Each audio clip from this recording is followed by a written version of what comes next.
La oscura historia de Papel Prensa. Moreno investiga a Papel Prensa. El secretario de Comercio Interior, Guillermo Moreno, firmó ayer una resolución a través de la cual les solicita a los directores del Estado en Papel Prensa que recopilen documentación de donde surjan constancias que aclaren la verdad en orden al traspaso de las acciones que pertenecieron al señor David Graeber como socio de dicha empresa.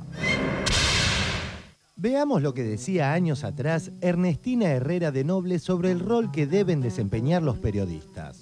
Una prensa a la altura de las circunstancias también requiere de constructores. Opinen con seriedad, escapen a las operaciones y las campañas. Los invito a hacer frente al desafío. Y aquí están ustedes. Estudien, investiguen, sean honestos consigo mismos. Las palabras de la dueña de Clarín se contrastan con la realidad. Ayer, Adrián Ventura, columnista del diario La Nación y del canal del Grupo Clarín Todo Noticias, escribió una editorial defendiendo el accionar de los principales dueños de Papel Prensa, Clarín, La Nación, durante la última dictadura militar. La Nación, la presión a los medios, Papel Prensa y los datos que el gobierno pretende desconocer. El gobierno nacional, por medio de su brazo ejecutor, el secretario de Comercio Interior Guillermo Moreno, ordenó que se investigara la compra de una parte del paquete accionario de Papel Prensa por los diarios Clarín, La Nación y La Razón, en 1976. La fundación de lo que hoy se conoce como Papel Prensa no tuvo nada de oscuro. Una foto de la inauguración de Papel Prensa, donde aparece Videla brindando por la inauguración de la planta. Ahí tenés a Ernestina, Videla, etc. Acordate, Papel Prensa es como el monopolio de papel barato que en su momento hacen los milicos con La Nación, La Razón y Clarín para justamente favorecer esos tres grandes diarios que puedan comprar el papel a la mitad. Gracias a eso, Clarín crece durante esos años como ningún otro diario, ¿no? La fundación de lo que hoy se conoce como Papel Prensa no tuvo nada de oscuro. Graeber oficia de testaferro de distintos intereses que convergían en la empresa Papel Prensa. Sobre el fallecimiento misterioso de Graeber en el año 76, la dictadura militar de Videla le ofrece a Clarín, La Nación, La Razón y La Prensa participar del negocio de la producción de papel, o sea, de alguna manera ser jueces y partes porque fijan el precio del insumo que es crítico para sus competidores también. Sigamos con la columna de Adrián Ventura en La Nación. En agosto de 1976, el financista David Graeber falleció en un accidente con un avión que él había alquilado en México. Entonces, Galería Da Vinci Sociedad Anónima, sociedad del Grupo Graeber, le vendió una parte mayoritaria del paquete accionario mayoritario a Fapel, Clarín, La Nación y La Razón. Decime, ¿dónde estaba la familia Graeber cuando Clarín asumió la propiedad de Papel Prensa? ¿Sabes dónde perdió la familia Graeber la propiedad de Papel Prensa? En una mesa de tortura. La fundación de lo que hoy se conoce como Papel Prensa no tuvo nada de oscuro. ¿Sabes dónde perdió la familia Graeber la propiedad de Papel Prensa? En una mesa de tortura. Luego del golpe de 1976, Graeber muere en un accidente de aviación en México nunca esclarecido.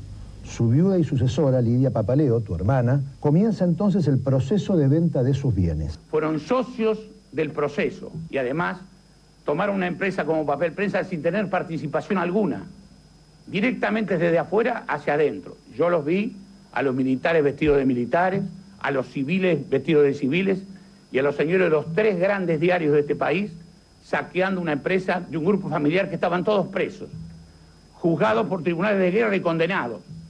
Bajo tortura sacaron las declaraciones y ahí estamos. ¿Sabes dónde perdió la familia Graeber la propiedad de Papel Prensa? En una mesa de tortura. Bajo tortura sacaron las declaraciones y ahí estamos. El testimonio de Osvaldo, gracias a la ley de medios que hoy está vigente, prácticamente no fue conocido.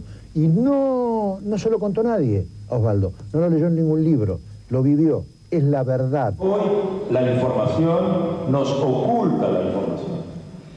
La información en muchos casos solo sirve para ocultar otra información.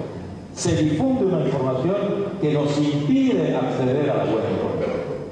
Es lo que yo llamo la censura democrática. El testimonio de Osvaldo, gracias a la ley de medios que hoy está vigente, prácticamente no fue conocido. Y no se lo contó nadie, Osvaldo. No lo leyó en ningún libro, lo vivió. Es la verdad.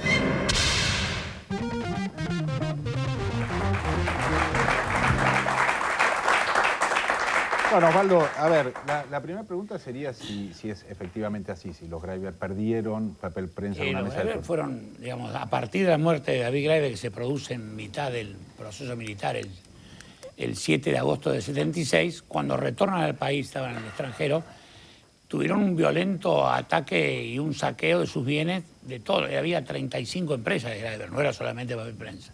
Papel prensa era las más importantes, también estaba Canal 2, había innumerables empresas de otras, como un buen holding de otras actividades. Yo tengo la sensación que todo ese, además se mezcla esto con una cuestión que entran a vivir los Greiber paralela al problema de papel prensa. El cuestionamiento de dónde vienen los fondos del grupo Greiber, que se lo asocia al rapto de Jorge Borg. Entonces, cuando llegan al país, llegan en circunstancias muy difíciles. Primero, es un grupo familiar que no tiene experiencia en negocios, de la envergadura que tenían que manejar a la muerte de David Greiber. ¿Quiénes son los que llegan? ¿Qué parte de la familia? El papá, la mamá, el hermano Isidoro y mi hermana Lidia Papaleo de Greiber. Digamos, vamos a nombrar, y obviamente la hija de David Greiber, que era muy pequeña, tenía 3 años. Entonces, ahí vemos que se origina una crisis importante del grupo y entran a operar sobre ellos muy violentamente, por todos los sectores, operando.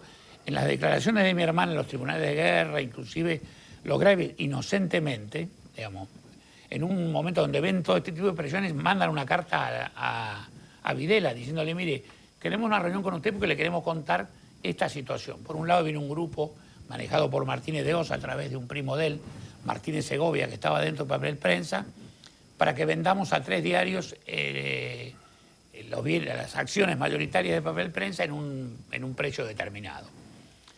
También dice, viene por otro un grupo que aparentemente responde a Montonero, pero no nos consta nada, que intentan a mi hermana darle la famosa pastilla de cianuro, la amenaza en las oficinas. Operaban con demasiada tranquilidad en ese momento. Ellos sospecharon que era un grupo parapolicial o de los servicios de informaciones, donde también les presionan con ese dinero. Entonces, los Greiber, digamos, estamos hablando de gente, entre comillas, normal, que era habituada a una vida burguesa, simpática y linda, que se encuentra de pronto con este baile del país. Y además, pese a los consejos que le dijeron los Greiber de Estados Unidos que no vuelvan a la Argentina, ellos resuelven volver, porque querían cumplir con los inversores. Habían caído un banco en Buenos Aires, otro en Nueva York y otro en Bruselas. Había bienes había acreedores, digamos, menores o grandes, y sociedades, por ejemplo, con algunos empresarios importantes de la Argentina. Entonces, entran a vivir vicisitudes muy especiales. En esas circunstancias es donde aprenden, donde ellos entran a vivir cosas y reuniones con la gente de los diarios. Yo le voy a hacer una referencia que yo la hago siempre, porque si no se tiene una aproximación a la realidad de lo que era el año 76 de este país, la gente no. Mi hermana, que fue torturada, violada, pasó de todo en el puesto vasco, en el pozo de Banfield, lo dice hoy, no lo decía entonces, lo dijo siempre. Prefería la mirada de los torturadores que le habían hecho eso a la mirada de Mañeto negociando papel prensa. Estamos hablando de cosas pesadas, ¿no? Perdón, Papaleo, pero ¿firmaron efectivamente una venta? ¿En qué condiciones? No, firmaron un preconvenio con ellos. Un preconvenio que se firma con Papel, así se llama la empresa que integraban, digamos, Clarín, Nación. Pero se firma en una circunstancia muy especial. Estaba sujeto todo eso, había una menor por medio. Había una menor... o sea, había una sucesión posible, digamos, una sucesión que hacer. Había una menor donde tenía además un asesor de menores que se preocupaba por su suerte económica, digamos. Yo te digo porque yo estaba en ese momento detenido en el año 76, yo salí recién en diciembre del 76, después a mí me raptan en el 77 en abril, después en marzo los Greiber, en abril a mí. Después de salir yo a fines del 77 de la cárcel, yo fui tutor de la menor por muchos años, porque la menor tuvo que accionar a Estados Unidos por el accidente del padre, el seguro, etc. Esa menor, de la cual yo fui tutor, siempre nos remitíamos al asesor de menores, al hombre que le manejaba las cosas, y en razón de eso yo me presento a una asamblea de papel prensa que se desarrollan en el año 70.